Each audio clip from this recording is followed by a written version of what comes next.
High, good evening. এমন জ্যান্ত চিংড়ি মাছ কারা কারা দেখেছো?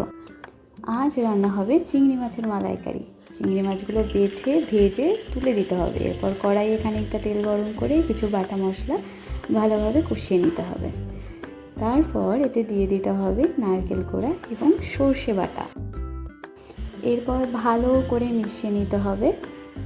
এরপর একে একে দিয়ে দিতে হবে এর মধ্যে হলুদ গুঁড়ো, জিরের গুঁড়ো আর পরিমাণ মতো লবণ।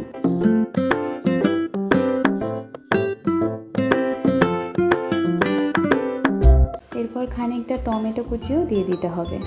এরপর ভালো করে কষিয়ে নিয়ে তার মধ্যে দিয়ে দিতে হবে পরিমাণ মতো জল।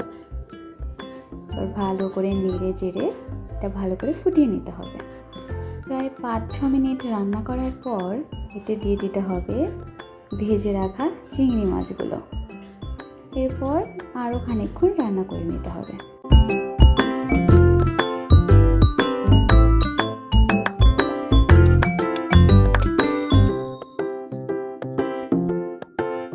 খানিকক্ষণ পরে এতে দিয়ে দিতে হবে ধনেপাতা কুচি এবং সর্ষে।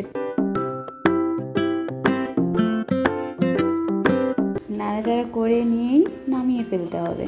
হ্যালো, আমাদের টেস্টি অ্যান্ড সিম্পল চিংড়ি মাছের মালাইকারি।